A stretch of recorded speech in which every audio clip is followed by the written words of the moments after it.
Down the right field line, pretty well hit. LaVarn way is the right way here tonight. Yogi Berra said it's 90% mental, the other half is physical.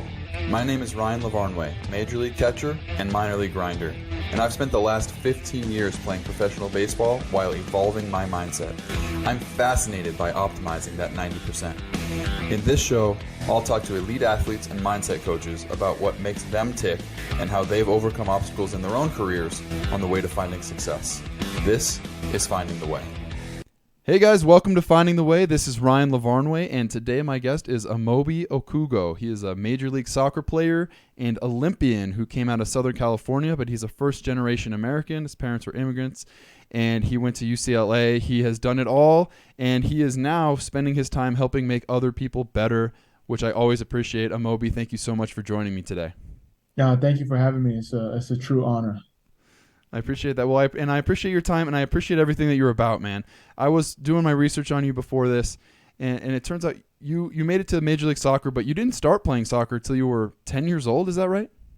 No, so I didn't start playing competitive soccer until I was like 9, 10 years old. So I played for my school team, just like local school team. My parents, being immigrants, they didn't really know how soccer worked in this country. They just knew that they wanted me to play sports and be active and build relationships. And, all the benefits of playing sports when you're younger. But it wasn't like they didn't know anything about, competitive and youth national teams. It was the help of, a school classmate, their parents. They were like, your son should probably, stop playing for the school team.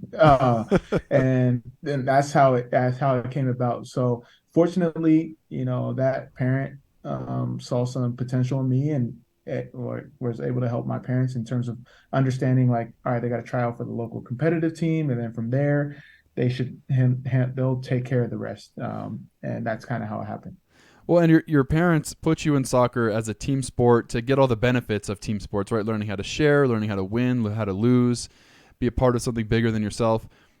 But they didn't see it as a potential career, is that right? They wanted you to be a doctor, a lawyer. What was they had 3 potential options for you as a first generation American. Yeah, you remember. So if you're Nigerian American, this will definitely be in your memory. There's like 3 options: doctor, lawyer, or engineer. My parents are still to this day very big on education. So originally playing soccer, it was to do all the things that you said, and stay active and hopefully maybe like use it to talk about for a potential scholarship, but it wasn't, to ultimately go pro.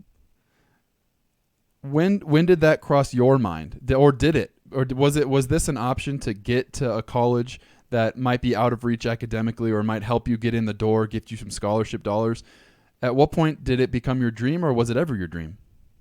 Yeah, so for me, early on, obviously, I grew up in the '90s, so like Michael Jordan was the big thing, but then also from a soccer standpoint, watching the Nigerian national team at the World Cup and then the Olympics, it's everyone's dream to be a pro athlete, but it wasn't like, all right, I'm going to do this and then take this next step and do this. It was just like a dream out there. So I would say when I was 12, when I first got, started getting invited to like the ID camps and then the youth national team camps, and I was like, all right, this is what I want to do. And what set you apart from the other players? You said you weren't playing necessarily competitive.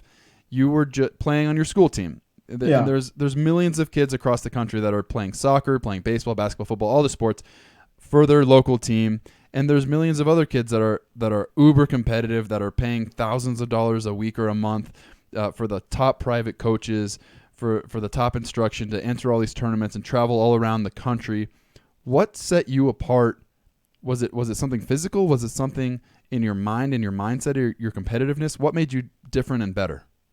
Yeah, that's a great point. Not to sound like cocky or anything, but I developed at a young age, so I was like faster than most of the kids, but also like from a tactical standpoint and just understanding the game and being able to anticipate.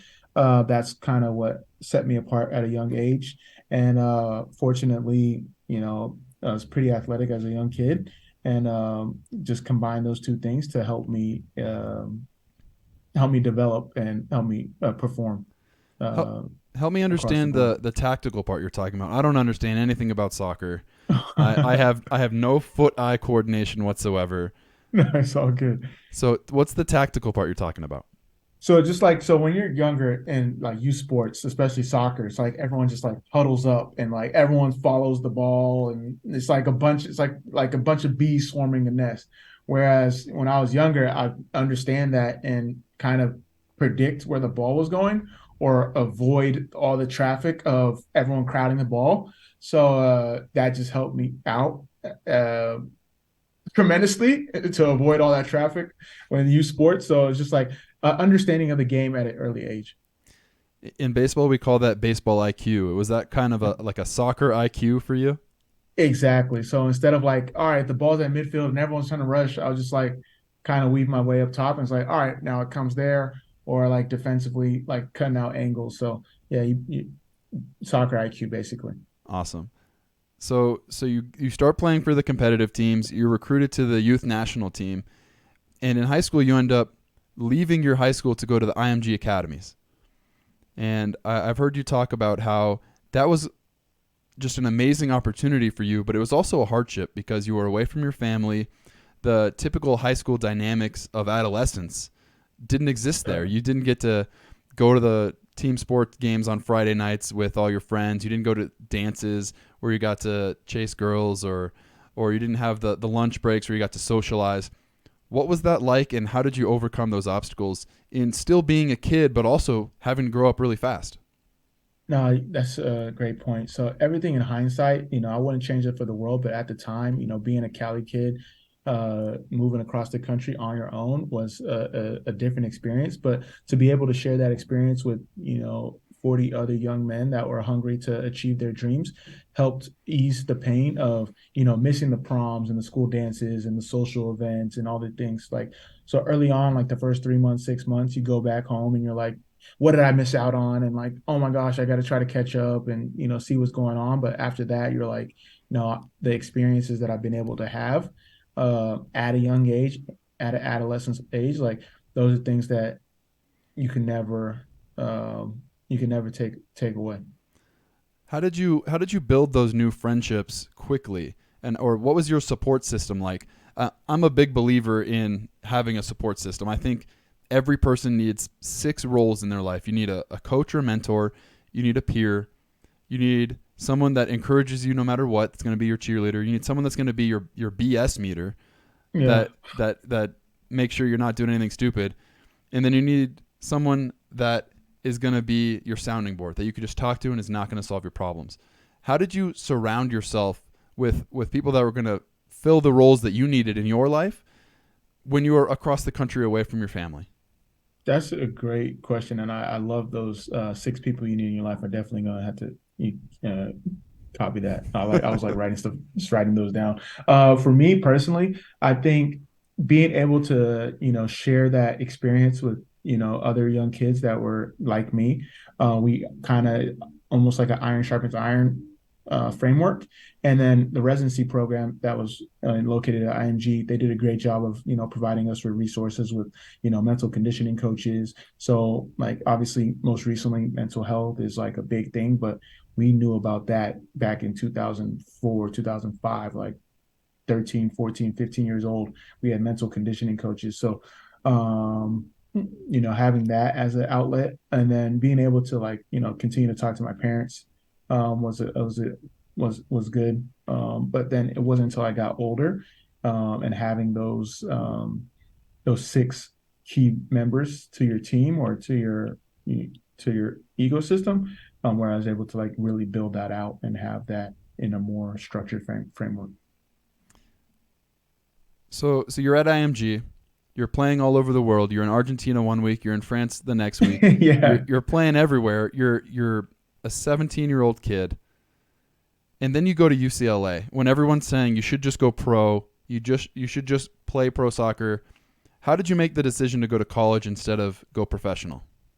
Oh, my parents, they were big on education. Like it was already a jump to allow me to go to residency and have that opportunity. And that opportunity allowed me and, blessed me with the great chance to have the option of going to essentially almost any school I was um, able to go to. And UCLA was too good of an opportunity to pass up. And for my parents, obviously, in hindsight, it was like, at the very least, go for 1 year to at least experience what the college um, experience is like. And so it wasn't like, oh, it's college or not, or it's pro or not. It was, you have to at least go to college first, and then you can always go pro after that. What are the rules around soccer with going pro? I know for baseball and I know for football, once you step foot on a 4-year university campus and start one class, you need to attend for 3 years before you can go pro. Soccer, apparently you can go after 1 year or 2 years. It doesn't matter. Yeah, you can go after 1 year. So my college coach at the time, he still jokes with me today. He said he recruited me for 3 years, and then I only gave him 3 months. So yeah, you can go whenever. Soccer's unique in the fact that because it's a global game where kids are playing or making their debut at 16, 15 years old. In order for the U.S. to catch up, they've um, constructed different mechanisms around college and youth sports or youth individuals to be able to play pro if that option is an opportunity for them. Okay, so you go to college for just 1 year, but then you built it into your contract. Is that right? When you went pro, you said, I'm going to finish my college degree in the off season or online. How did that work out for you? Yeah, so I was fortunate because MLS was so forward thinking and trying to entice young players to go pro at an earlier age. Because growing up in America, we're so used to, you go to college, then you go pro. But the world game, you go pro, and then you can figure out the education if you're proactive about it. So MLS came out with the Generation Adidas contract. So it was basically a program that enticed younger players or underclassmen to go pro, and you'd get a higher salary, but also you get reimbursed. You get like education reimbursement or education stipends up to a certain amount based on what you're able to negotiate. And so I was part of that Generation Adidas class for my year, and that was the only reason why my parents were receptive to the fact of me going pro after my freshman year. So you keep mentioning your parents, and I know there's a lot of parents out there that value education, mostly because they've seen so many athletes have such a short career, even if they are able to make it to the professional ranks. In one of your other posts, you talk about how the average length of a professional sports career is 3 to 5 years maximum. The average, 3 years. Yeah. You're going to be an ex-athlete for a lot longer than you're going to be a current athlete. And those athlete paychecks, as big or as maybe not so big as they might be, are going to end. So Exactly. what you've done, which I think is very, very cool, is you've started a podcast, a network, a consulting business, a speaking business around helping current and former pro athletes not go broke, because nobody loves to see a former pro athlete go broke. But why was it so important to you to go to school? You've talked about your parents. Why was it so important for you to finish your education? And then what led you down this road of financial education and helping other people? No, that's a great point. I think for me personally, obviously, I highlight my parents a lot because they sacrificed a lot for me, and they pushed me in ways that sometimes I probably wouldn't have expected of myself. But I didn't want to give people any excuses. And I'm sure you can attest to it. As an athlete, people were like, "Oh, they want to put you in that bucket. They want to give you a label." So for me, it was like, "All right, yeah, I can be probably one of the better athletes, but I'm also probably one of the better students in my class." So for me personally, I didn't want to give anyone an excuse.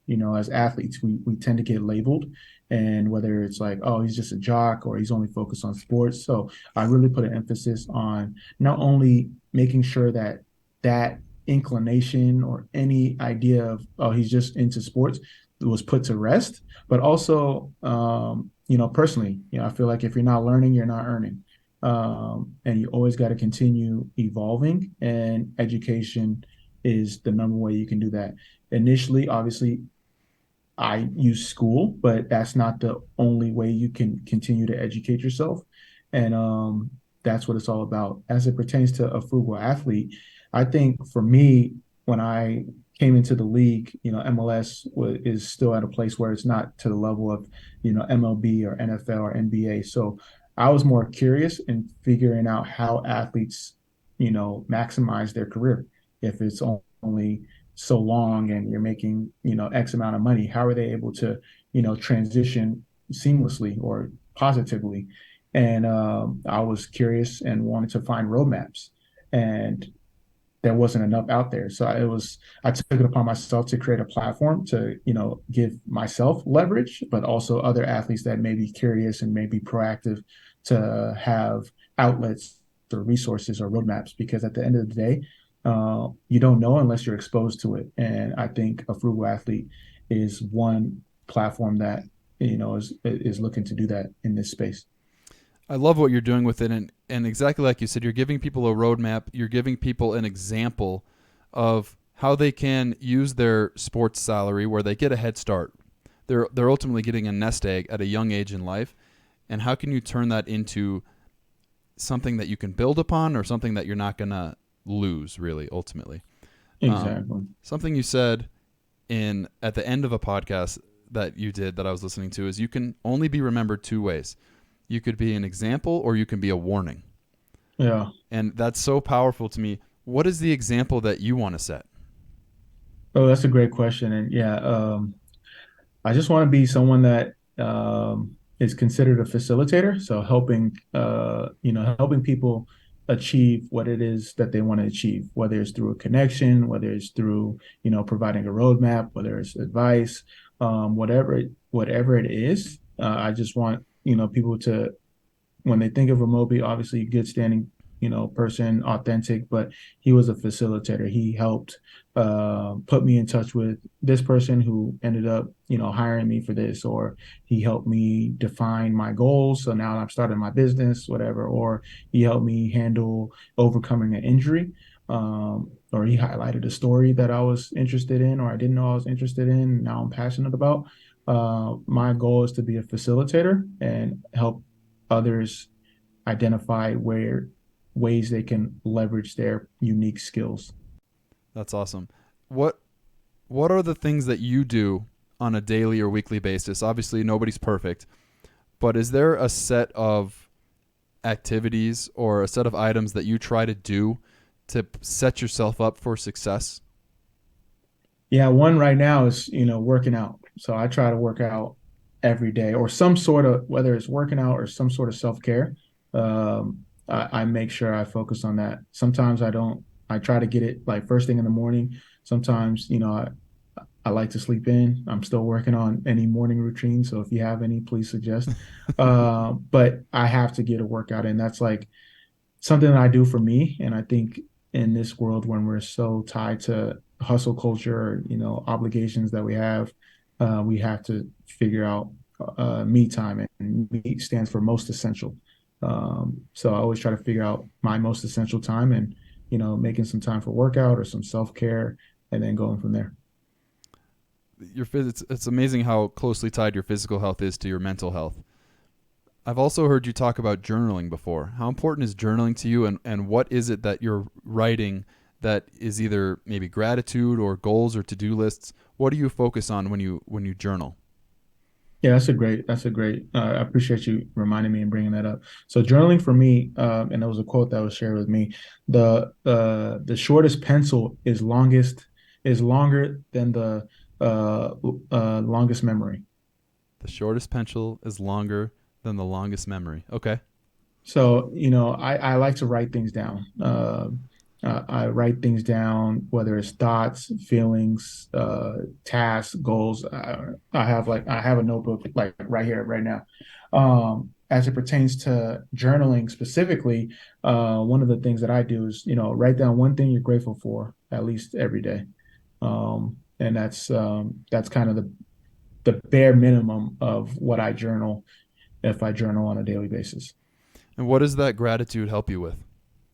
It just helps you reset. As athletes, we're naturally competitive. We're naturally always looking for the next win or next goal. And sometimes we just have to sit back and, look in hindsight. Like, Oh, wow. Like as an athlete, oh, maybe your career didn't go so well, but yo, you went pro. Like how many people can say that? Some perspective, Or right? yeah, or you're not a starter. It's like, yo, you're one of 22 guys on the team. Respect that. Like, I wish I played 15 years. You played 10. Like, take advantage of or be grateful for the opportunity that you're in. Your health is intact, your family's good, things that we take for granted because we talk about things like, oh, I'll get to that tomorrow, or I'm gonna kill it next year. It's like who knows about tomorrow? Who knows about next year? So like making sure I journal and like show things that I'm grateful for just helps me keep everything in perspective. I love that. During COVID, I ended up taking an online class that was called The Science of Happiness. And Oh, yeah, you told me about that. yeah, Yeah. the teacher, well, I did your podcast. For those of the listeners that haven't heard of the Frugal Athlete podcast, I did that one with you too. But there's 5 scientifically proven activities that you can control and do on a daily basis that will guaranteed make you happier. And you just named 2 of the 5 that you automatically already built into your progress of a gratitude journal and exercise. The other 3 for people listening is 10 minutes of meditation, doing something kind for someone else without expecting anything back, and social connection of just talking with somebody that you enjoy. You've already built 2 of these into your life. It's pretty amazing. Before I let you go, I always ask someone at the end of this episode, if you had to talk to young Amobi, or if you had to talk to another kid, a youth player that has big dreams and wants to do some of the things you've done, what is the best advice that you could give them? Oh, that's a good one. So young me, or sorry, the second question that you said, young person that's looking to achieve, fail forward. I think that's the biggest thing. Like, don't be afraid to make mistakes because as you make mistakes, you're going to continually improve, develop, evolve, and ultimately get to where you want to go. There are many ways to the top of the mountain, but the only way you can get there is if you fail forward. If you're scared to, shoot your shot, hesitation, perfection is the enemy of progress. So I would say fail forward. Don't be afraid to reach out to that person that's going to help you get that deal. Don't be afraid to, extend yourself or ask coach for guidance. I think that's big for me personally. I would say start now. I still regret we did a Adidas like all-star trip my first year, or my rookie year, or my second year in the league. And one of the media guys gave me a flip cam because I was doing a lot of content for the group during the time. And he was just like, yo, you're good at this. Like you can keep the flip cam that you were using to create content and like just have it. And if I would have started like the things that I'm doing now, who knows where I've been, but yeah, start now. If you have an idea, write it down, find a way to do it, whether it's, once a week or once a month, but you got to start and, build those reps. That's awesome. Start now, fail forward, the importance of journaling, physical exercise, build your support system. Everything you said is so helpful. I really appreciate your time, Amobi. Thank you so much. And thank you for listening. This has been Finding the Way. Thanks for listening to Finding the Way with Ryan Lavarnway. Find previous episodes on Apple Podcasts, Spotify, or wherever you listen to podcasts.